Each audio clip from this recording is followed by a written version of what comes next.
বৈশ্বিক বাণিজ্য যুদ্ধ, দেশের রাজনৈতিক পট পরিবর্তন সহ নানা প্রতিকূলতার মধ্যে দেশের তৈরি পোশাক খাতের প্রবৃদ্ধিতে কোনো প্রভাব না পড়লেও গত ১৫ মাসে পোশাক খাতের শীর্ষ সংগঠন বিজিএমইএ সদস্য এমন ১১৩টি কারখানা বন্ধ হয়েছে।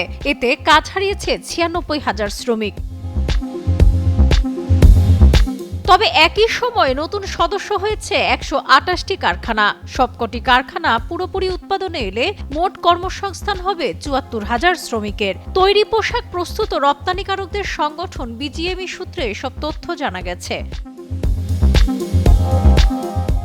সংগঠনটির তথ্য অনুসারে বন্ধ হওয়া তৈরি পোশাকের কারখানাগুলোর মধ্যে রয়েছে বেক্সিমকো গ্রুপের ২৪টি, কিয়া গ্রুপের ৪টি, টিএনজেড এর ৪টি, ভার্গো এমএইচ, মডিশ অ্যাটায়ার, সিরো অ্যাপিয়ারেলস, অডিশ ক্রাফট ইত্যাদি। বেক্সিমকো শিল্প পার্কের ১৪টি কারখানা গত ২৮ ফেব্রুয়ারি বন্ধ করা হয়।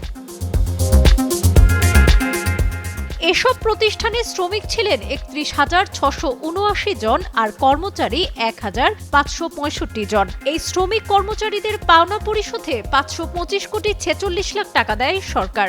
যদিও বন্ধ হওয়া অনেক কারখানার শ্রমিকেরা এখনো পাওনা বুঝে পাননি। টানা সপ্তমবারের মতো বেস্ট টিস্যু পেপার ব্র্যান্ড হিসেবে স্বীকৃতি পেয়েছে বসুন্ধরা টিস্যু। বন্ধ হয়ে যাওয়া কারখানার মধ্যে বেশিরভাগই বন্ধ হয়েছে গত অগাস্টের পর, যার সংখ্যায় ৬৯।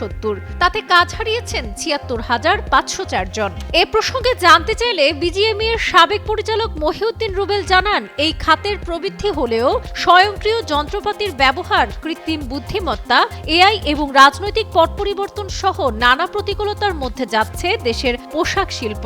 ব্যবসায় প্রতিযোগিতার সক্ষমতা না থাকায় ছোট কারখানাগুলো টিকতে পারছে না, ফলে অনেক কারখানা বন্ধ হচ্ছে। তবে এ সময় নতুন নতুন কারখানাও আসছে, একই সঙ্গে বিনিয়োগ ও কর্মসংস্থানও হচ্ছে। এছাড়া পুরনোরাও বিনিয়োগ করছে।